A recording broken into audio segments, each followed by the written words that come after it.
The live TV, सच सबसे आगे। नमस्कार, द लाइव टीवी देख रहे हैं आप। आपके साथ मैं हूं आदित्य कुमार। इस वक्त की सबसे बड़ी खबर आपको बता रहे हैं। महात्मा गांधी के खिलाफ अभद्र भाषा बोलने वाला, अभद्र टिप्पणी करने वाला वो काला नाग कालीचरण अब जेल में सड़ेगा। उसको उम्र कैद की सजा सुनाई जाएगी। जी हां, सही सुना आपने। मध्य प्रदेश से गिरफ्तार हुआ कालीचरण जब कोर्ट में पेश किया गया तो वहां कोर्ट में बेल के लिए अप्लाई किया था उसने, और कोर्ट ने सीधे सीधे बेल को खारिज करते हुए 2 दिन के पुलिस रिमांड पर भेज दिया है। जिसके बाद अब कालीचरण की मुश्किलें बढ़ने वाली है। कालीचरण अब जिंदगी भर जेल में सड़ने वाला है, क्योंकि उसने राष्ट्रपिता का अपमान किया है, राष्ट्रपिता के साथ साथ देश का अपमान किया है, और कैसे भरे मंच पर उसने शब्दों की मर्यादा को लांघा था, यह आप सबने देखा था। तो अब इसको इसका मजा भी चखाने जा रहे हैं। तो अब ये इसका मजा भी चखेगा कायदे से, क्योंकि अगर बीजेपी की सरकार में ऐसा हुआ होता और भारतीय जनता पार्टी की सरकार छत्तीसगढ़ में होती तो शायद ये खुले सांड की तरह घूमता रहता और इसी तरह की बयानबाजी करता रहता।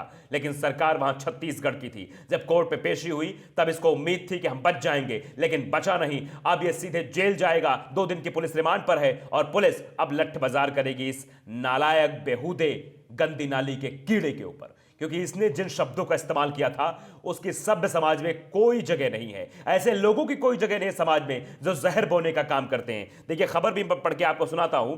खबर हेडलाइन ही लिखी हुई है, कालीचरण को कोर्ट ने 2 दिन के पुलिस रिमांड पर भेजा, महात्मा गांधी पर की थी अभद्र टिप्पणी।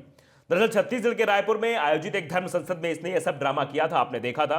पुलिस रिमांड पर इसे भेज दिया गया है। रायपुर कोर्ट ने कालीचरण के वकीलों की दलील को अस्वीकार कर दिया है, सीधे सीधे सिरे से खारिज कर दिया। जो बेल के लिए इसने अप्लाई किया था, सोचा कि बेल मिल जाएगी, क्योंकि ये चाह रहा था कि भैया यहां से भी इसे कुछ रियायत मिलेगी, लेकिन कोई रियायत कोर्ट की तरफ से नहीं मिली है। और जिस तरह से कार्रवाई आगे बढ़ रही है, जिस तरह से धाराएं हमने आपको बताई, क्या क्या धाराएं इसके ऊपर लगी हुई हैं, ऐसे में ये जेल से छूटने वाला नहीं है। अभी पुलिस डंडा बजाएगी, उसके बाद फिर पेशी होगी, फिर रिमांड, और फिर इसको सजा सुनाई जाएगी, वो भी उम्र कैद की। ये बचने वाला नहीं है। ये सोच रहा था कि महात्मा गांधी के बारे में, राष्ट्रपिता के बारे में अब शब्दों की पोटली ले, ये हर जगह बोलता फिरेगा, हर जगह कहता फिरेगा राष्ट्रपिता के बारे में, तो ये बच जाएगा। भारतीय जनता पार्टी के लोग इसे बचा लेंगे। वैसे कोशिश पूरी हुई है।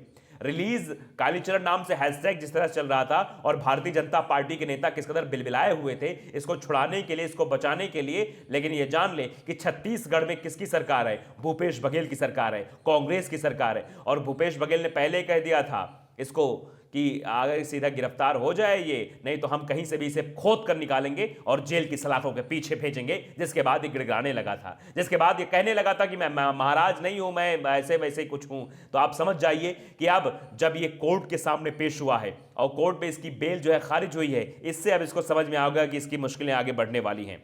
दरअसल आपको थोड़ी डिटेल और बता दें। देखिए, ये भी हुआ था कि रायपुर कोर्ट में बड़ी संख्या में कालीचरण के समर्थकों ने नारेबाजी भी की थी। ये भी बात निकलकर सामने आई है कि किस तरह जब से कोर्ट ले जाया जा रहा था तो वहां पर जय श्री राम के नारे लगाए जा रहे थे। आप सोचिए कि ऐसे बेहूदे, जो महाराज भी अपने आप को नहीं कहता है, फैशन में भगवा कपड़े पहनता है, जिसे जानकारी नहीं है, नॉलेज नहीं है, जिसके मुंह से सिर्फ और सिर्फ अब शब्दों का भंडार निकलता है, ऐसा महाराज कैसे हो सकता है? इसको जय श्री राम की श्रेणी में रखने वाले जो लोग वहां पर नारे लगा रहे थे, ये इसी के विचारधारा के लोग होंगे, ये ऐसे ही मानसिकता के लोग होंगे जो देश में नफरत फैलाने का काम करते हैं। ऐसे नफरती लोगों के साथ ऐसा ही होना चाहिए जो अब हो रहा है। कोर्ट ने भी इनकी बेल अर्जी को खारिज कर दिया है।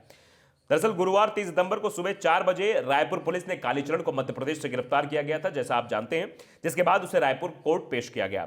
कोर्ट के फैसले के बाद कालीचरण के बयान से पैदा हुए विवाद को लेकर जब पत्रकार ने सवाल किए तो कालीचरण ने कोई जवाब नहीं दिया। क्या बोलेगा बेचारा? पहले तो उसने टीवी चैनल्स पे आके बोल दिया, भैया मैं तो जो है भगवा कपड़ा सिर्फ फैशन के लिए पहनता हूं, मेरा कोई लेना देना नहीं है, मैं कोई महाराज नहीं हूं, बड़ा टीका सिर्फ फैशन के लिए लगाता हूं। तो ऐसे फैशन के लोग, जिनको बेहुदा ज्ञान होता है, जिनको ना शास्त्रों का ज्ञान है, ना वेद का ज्ञान है, ना पुराणों का ज्ञान है, और ना ही इन्हें उपनिषद का ज्ञान है, ये सिर्फ भगवा का कपड़ा पहनकर ये उन लोगों का काम करते हैं जो लोग इनके कंधे पर रख के बंदूक चलाते हैं। आप समझ रहे हैं मेरा इशारा किस ओर है? जिस देश में नफरत फैलाने का जो नेता है वो काम करते हैं, उसी इशारे पर काम होता है।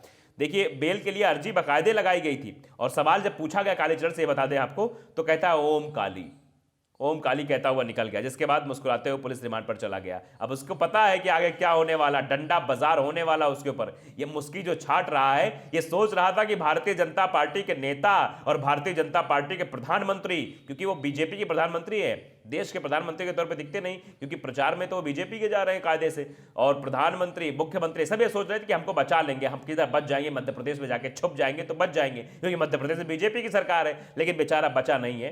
देखिए, बेल की अर्जी लगाई गई थी। रायपुर कोर्ट के फैसले के बाद कालीचरण के वकील शरद मिश्रा ने कालीचरण को पुलिस द्वारा गिरफ्तार करने पर आपत्ति जताई है। आप सोचिए, इस तरह की आपत्ति है। शरद मिश्रा का कहना है कि पूरी प्रक्रिया विधि का उल्लंघन है। अब बताइए, इसने कौन सी कानूनी प्रक्रिया के तहत इस तरह की बयानबाजी की थी? आप देखिए कि किस तरह से अगर प्रधानमंत्री के बारे में कोई कुछ कह देता है, कुछ लिख देता है, उसके ऊपर यूएपीए लग जाता है। अगर कोई ये कह देता है कि भैया त्रिपुरा इज बर्निंग, त्रिपुरा में इस तरह का विध्वंस हुआ, किस तरह से वीएचपी के कार्यकर्ताओं ने वहां मस्जिदों में तोड़फोड़ की, इस तरह से जो है चीजें की हैं, तो आप समझिए कि वहां पर क्या किया जाता है, वहां पर विधिक कार्रवाई होती है। और यहां पर जो उसे गिरफ्तार किया गया, ऐसे जिसने राष्ट्रपिता का अपमान किया है, ऐसे लोगों को सीधे जेल में ठूस देना चाहिए, राष्ट्रद्रोह के मुकदमे दर्ज कर देने चाहिए। कभी जेल से बाहर ऐसे असामाजिक तत्वों को नहीं आने देना चाहिए जो इस तरह की भाषा का इस्तेमाल करते हो। अब देखिए कि उसके बाद भी उन्होंने कहा, एक न्यूज चैनल से बात करते हुए शरद मिश्रा ने कहा, गिरफ्तारी की प्रक्रिया के खिलाफ हमारी दलील कोर्ट में रखी गई, लेकिन कोर्ट ने हमारी दलील को अस्वीकार कर दिया। इन्होंने सोचा था कि किसी तरह बाबा को हम बचा ले जाएंगे, महाराज को बचा ले जाएंगे। फर्जी महाराज, आप समझिए, फर्जी भगवाधारी फैशनधारी कहिए आप, फैशनधारी महाराज को बचा ले जाएंगे, लेकिन बचा नहीं पाए। साथ ही शरद मिश्रा ने बताया कि वो 1 जनवरी को अगली सुनवाई में बेल के लिए विधिक चला लेकर अर्जी लगाएंगे। वहीं शरद मिश्रा ने कहा कि रायपुर पुलिस पर राजद्रोह के मामले में कोई जानकारी नहीं देने का आरोप भी लगाया है। अब देखिए, सब पूरा हंगामा कर लिया इन्होंने, पूरा ड्रामा रचा लिया, लेकिन कुछ होने वाला नहीं है, कुछ दाल इनकी गली नहीं। कि छत्तीसगढ़ में आप देख रहे हैं कि जिस तरह काम इन्होंने किया, छत्तीसगढ़ पुलिस ने तत्परता दिखाते हुए मध्य प्रदेश से घसीट कर गिरफ्तार किया। ऐसे लोगों के साथ ऐसा ही होना चाहिए जो समाज में रहने लायक नहीं है। आने वाली पीढ़ी क्या सीखेगी? बड़ा ही आप समझिए कि जिस तरह का शब्द बोला था वो मैं आपके सामने कह नहीं सकता हूं। सभ्य समाज में आप बोल नहीं सकते, ऐसे शब्दों का इस्तेमाल नहीं कर सकते जिन शब्दों का इस्तेमाल इस कालीचरण ने किया था, भगवा कपड़ा पहने हुए। और वहां कई सारे साधु संतों ने इसका विरोध भी किया था। वहां पर एक संत ने कहा कि मैं इस धर्म संसद से अपने आप को अलग करता हूं, जहां महात्मा गांधी का ऐसे अपमान किया जाता हो, जहां इस तरह के फूहड़ शब्दों का इस्तेमाल किया जाता हो जिनकी सभ्य समाज में कोई जगह नहीं है, तो मैं इस धर्म संसद से अलग करता हूं। वहां धर्म की संसद चल रही थी जहां पर यह बकैती कर रहा था। आप देखिए कि जिसको धर्म का नॉलेज नहीं उसको क्यों बुलाया गया, ऐसे लोग क्यों। अब एक और है यति नरसिंहानंद सरस्वती, जो अपने आप को कहते हैं, उनकी भी हवा टाइट है इस वक्त, वो भी बहुत उपद्रव करते रहते हैं। किसी दिन रडार में आए, अभी तो भारतीय जनता पार्टी के नेताओं के छत्र छाया में जीवन व्यतीत कर रहे हैं, बचे हुए हैं। जिस दिन कहीं रडार में आए तो वो भी नपेंगे, वो भी जेल जाएंगे।